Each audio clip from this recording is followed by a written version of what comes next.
Hey everybody, you all know me as Mary Bingham, the 9 times great granddaughter of Sarah Wilde, and I'm so excited to share with you about my trip to the Massachusetts State Archives on March 7th.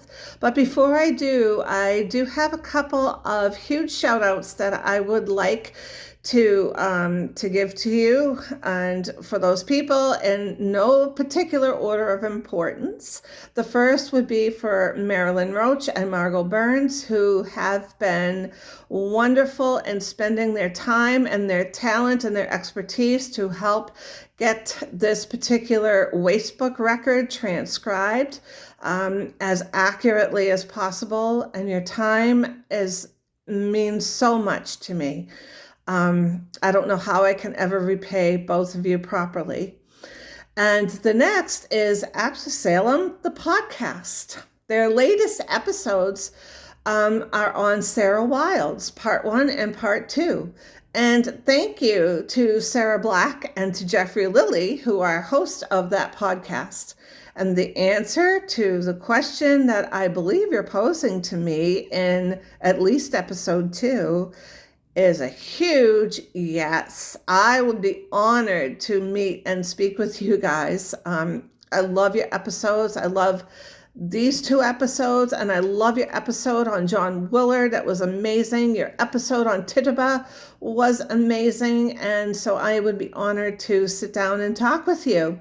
And by the way, it's really interesting because I did send you an email this week, but I sent it before I listened to the episode. So I had no idea that you guys were reaching out to me. So this is really, really cool and awesome.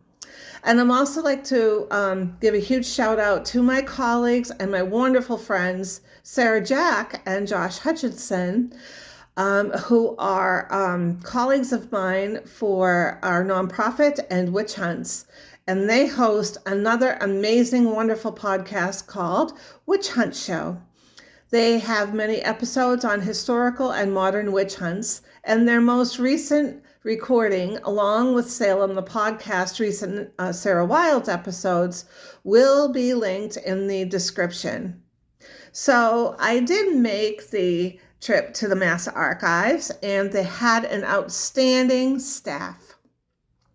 Unfortunately, Chris Carter, who arranged for me to go and arranged for the document to be laid out for me upon my arrival, was not there. But Keith Vezzo, Sam Edwards, and 2 other wonderful people whose names I did not get, unfortunately, were so helpful.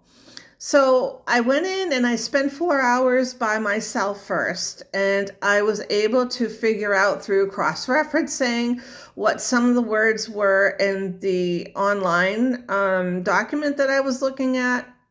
Before I went, I was able to look and figure out what some of those words were by looking at the original in person.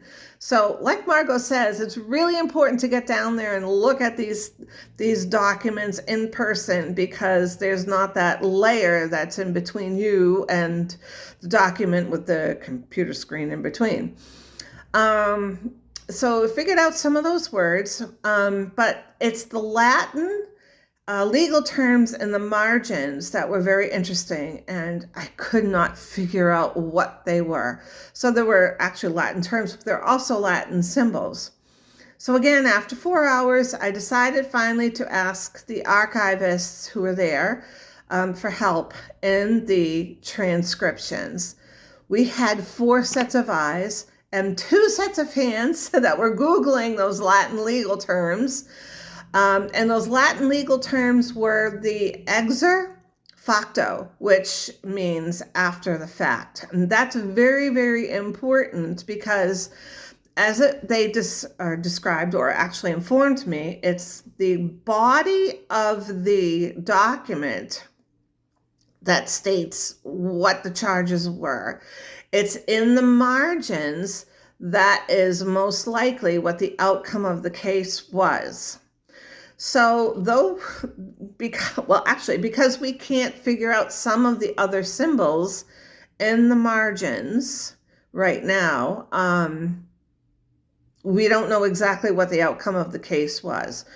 but we were able to look at and see exactly what her charges were.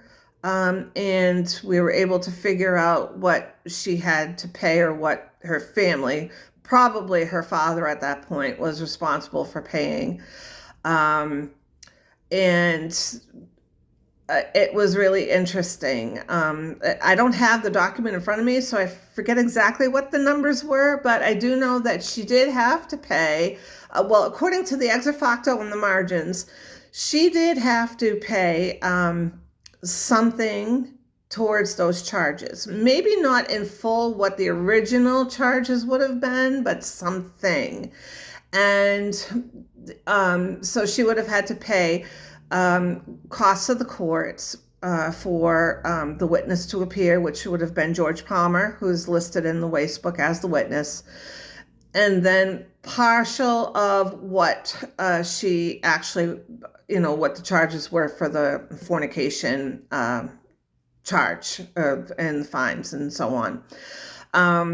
But we do have some questions, outstanding questions, and therefore I will be making a return trip, and hopefully we'll be able to be there with Chris Carter, who is the expert in those colonial documents that date back 375 years. And he will be able to help us transcribe what those actual symbols are. And then we'll have a full transcription of that document.